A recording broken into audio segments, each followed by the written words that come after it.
Hey folks, Coach Patrick here, Endurance Nation. I want to welcome you back to another Coach Podcast Video Cast episode. And this week's episode, I'm going to talk a little bit about doing a pre-mortem for your race. Now, those of you who may not be familiar with what a pre-mortem is, it's basically starting before your event or before the situation, disaster controlling for what went wrong. Okay, so we sort of basically, instead of framing all of our training around success or accomplishment, just before we get to that final push, the final piece, we do a pre-mortem and we say, okay, the race is now over, and what went wrong? Like, what happened? Why didn't it work? Why didn't my power plan work? Why did my hydration plan work? Why did my wetsuit strategy go wrong? What happened? And then solving these issues, okay? This is a typical business practice that kind of comes from the Stoics, sort of breaking things down. And the idea is essentially to use this opportunity before you go do something to problem solve for all the things that could potentially go wrong. Now, I normally caution against this because a lot of people have that tendency to just sort of run with the disaster piece. You'll say, hey, I'm going for a long ride today, and Disaster Danny says, but won't you get 6 flat tires, or you can't go over there, the roads are so bad, or there might be a cloud in the sky, look out. And so we spend a fair amount of our time being resilient, right? Like overcoming small obstacles that would normally stop someone from training outside or from taking this big adventure, this big workout, or working out on a particularly hot day and challenging ourselves safely, right? So, but that attitude often carries into the race. And the challenge with that is that things in races normally just don't go catastrophically wrong, right? You don't get on your bicycle, sit down, and the frame cracks in half, game over, right? That's not what happens. Instead, races unfold slowly over time, and there are lots of small things that happen that we as racers do not pick up on, do not recognize the significance of at the moment, and by the end, when things are finally go wrong, you go to mile 17, you pick up that caffeinated strawberry gel and you eat it, and boom, your world blows up. Your stomach shuts down, you get all tingly, you're not sweating, you can't remember your name, and you fall to your knees and like medical comes to help you. It was not that gel that somebody had like poisoned and mistakenly given to you instead of like some evil person they were trying to assassinate. No, it was a culmination of lots of things that had gone wrong across the day, and that was it. That was the final straw. And as athletes, we build a resilience to being able to identify and solve these problems over time. And on race day, that inability to diagnose those problems and troubleshoot them is our downfall, okay? Because most people are fit enough to do the race. The difference is, can you execute? Can you put a proper race together? So a pre-mortem is an opportunity to do just that. So what I encourage people to do when they think about a pre-mortem for their race is to spend time in the last couple of days, just block out a little bit of time. You don't need a whole bunch of time, but give yourself half an hour to an hour and just either write down or put it on your phone or whatever it is, like the top 10 things that could potentially go wrong with your race. Put them out there now, right? But don't say, what will I do if my wetsuit fails, right? Or what will I do if my goggles come off? Instead, we need to frame it as, my goggles came off and my swim was ruined. We need to have that visceral feeling of, this happened to me. Why did that happen to me? I need to fix it. Because in that scenario, I want to fix it. Because I never want to do a race where that happens again, right? We want to be able to identify problems, fix them, and then never have that problem again, right? So I'll give you a great personal example for me. My first half Ironman back in 2001. That's 01 for you people out there. I did the Eagle Man back then, and I had been swimming with a master's group, and I bought these master's swim goggles that were like the super speedy swimmer goggles, which are basically tiny little plastic cups tied together with a bunch of elastic and string. And if somebody kicks you in that, guess what happens? It cuts your eyes. It cuts your eyelids and your face. So I did my first half Ironman swim and came out with blood in my goggle because I got a laceration above my eye because someone kicked me in this plastic, unpadded, totally not safe for open water swimming set of goggles. So that's something that I've never had that problem again because I immediately fixed it by getting a pair of goggles that did work. Another example was I did the run for that Eagle Man race with a non-technical top, but it was a loose top. It wasn't cotton per se, but it It was comfortable top, but it wasn't performance fabric like we see today, like this awesome kit from Champsys, right? So what happens to my lovely private parts here on my chest? They start to bleed at like mile 6. And I think I broke all the rules and ran the last portion of that race with my shirt off because it was so uncomfortable. Well, guess what? I've never had that problem again. So when we have these problems, we experience them, we get rid of them, we solve for them. And so similarly, when we do a pre-mortem, we want to put ourselves in the space where that went wrong, right? Like my chain came off and got stuck in the bottom bracket and it ruined my bike. I had to wait 35 minutes for technical support. Why did that happen and how can I fix it? That's how you frame it. Not, what will I do in the strange event that the chain may possibly come off? And again, that's not gonna work, not gonna cut it, right? So let's be serious about that pre-mortem and let's break it down, okay? So identify about 10 things. So you've got a whole day to plan out for. Identify 10 things that could possibly go wrong from, day before the race, say, until the moment you hit the finish line. Just think all about it. Some of the ideas will come to you easily. You'll be like, oh my God, you've totally been worried about 1 or 2 things. Other things may take a little bit of time to think through, but that's okay. And then basically you're gonna work through these challenges one at a time. We're gonna say, all right, so let's pick the swim. You're swimming, you get kicked in the face, the goggles are dislodged, the water gets in your eye and your contact comes out. It ruined your swim because you could no longer see where the buoys were. And quite frankly, you were pretty disoriented even moving to transition.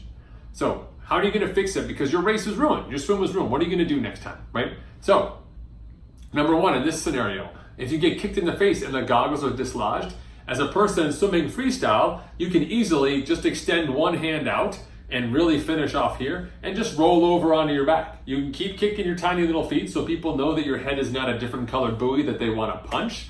And instead, you can use that opportunity to let the goggles out and fix your goggles, right? Don't swim with water in your goggles, just slip on your back and fix them. Take a couple breaths. When you're ready, take one big stroke, roll over again and get back to your freestyle. That's an easy fix for those goggles you want to deal with right away. What about that contact lens, right? Because you need that contact lens. Well, always have an extra set of contact lenses taped to the inside of your transition bag or an area where they won't get lost easily at the bottom of something or tucked away somewhere you won't find them. So that if you need to replace those contact lenses, if they're that important to you, you'll always have them, right? So very simple, very straightforward scenario. Let's find one from a running race. Right? Let's say you're running and your life was great until you got to like mile 9 because it was kind of hot, projected for race day, and you totally threw up all your fluids. You just booted. You lost everything, etc. You ruined your day. You sucked it up. You got it done, but your race was ruined. What went wrong? How do you fix it? Hydration problems like that don't just start at mile 10. We can go back and look at all of the stuff you've been drinking leading up to the race. Was it the right stuff? Did you drink too much of it? Were you able to urinate? Like were you actually hydrated enough? Were you overhydrated? How much were you peeing? How much were you drinking in those first 10 miles? Is your plan to drink every 2 miles, every other aid station? Or did you drink every mile because it was hot? Think through those pieces because it's going to give you guidance as to what not to do when you finally get to the scenario of your race, okay? So you can easily go through this for whatever your discipline may be. It could be something like a race at altitude, it could be a swim run race, it could be a bike race, a fondo, a time trial. But the idea being that we want to kind of open your mind to the possibilities of things going wrong and set the stage such that the problem that has happened, not that it could potentially happen, but it has happened and we're going to solve for it to never happen again. If we can do that with our little pre-mortem endurance time machine, we can effectively eliminate that problem from ever happening. And if it does, in the strange case that lightning does strike twice, you'll be ready to handle it. Now, some people come and say, well, why would you open your mind to all of the things that could go wrong? Like, why would you even let that in? Here I am, I'm resilient, I've done a lot of my training, but not all. I'm still a little fragile because I'm nervous about the race. Why would I spend time trying to fix these problems that haven't even happened yet? A couple reasons. Well, number 1, just because you haven't had a problem doesn't mean you won't have a problem. If you meet someone who has never fallen off their bike, they just haven't ridden their bike enough because you're going to fall off of it. You haven't been in a car accident? Haven't driven your car enough because you're going to get into a car accident. These things just happen. And there's been studies out there that show that when emergencies happen, and we can call some of these things in the context of a race an emergency, People make terrible decisions because they're rushed and they don't know what to do, okay? So what seems intuitive or natural at the time is actually the wrong decision. So for example, if you're at a finish line and you're an endurance coach and athletes around you are basically passing out, talking to their family after the race because it's so hot, they've overexerted themselves, their body's in shock now they've stopped exercising, their bodies want to get horizontal. They need to get blood to the brain, it's pooled in their legs, you need to lay them down gently, elevate their legs, make sure that they're warm, get a medical person over, right? What you don't want to do is pick that person right back up again. Like you were talking to your wife and now she's screaming and you're falling. I'm not going to pick you back up again because your body's trying to solve that problem. What is naturally reflexive for me to do is the wrong thing to do. So we do these pre-mortems so that we can identify the right things to do. Another great example is if you need someone to dial 911. You can't just say, call the police, right? In an emergency, you can't say call the police because people are like, I don't know what the police number is. Even though everybody knows what 911 is, they don't know what the police number is. I don't know what my police number is, but I know what 911 is, which is why we say in the case of an emergency, pick up the phone and I want you to call 911. Then the person you've given those instructions to, and it's a specific person, can do that because they have instructions, they've been identified, that's all they have to do. The rest of it will take care of itself, but you have started the ball rolling by doing the right thing, okay? So similarly, when we have these issues, we do the pre-mortem so that when something does go wrong, we can do it and not only take care of it, but we can do it better.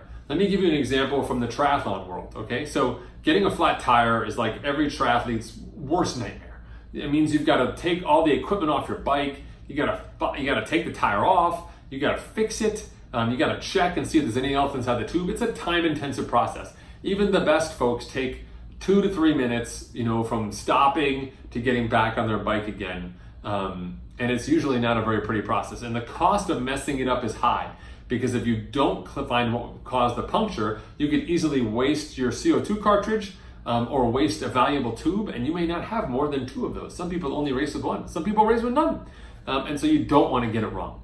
So when you have a flat tire and you're not prepared for it, you go nuts. You're like, oh my God, you just stop, you freak out, you're looking at it, right? And then you've got to go through the whole process of trying to do it the right way, which is the wrong way.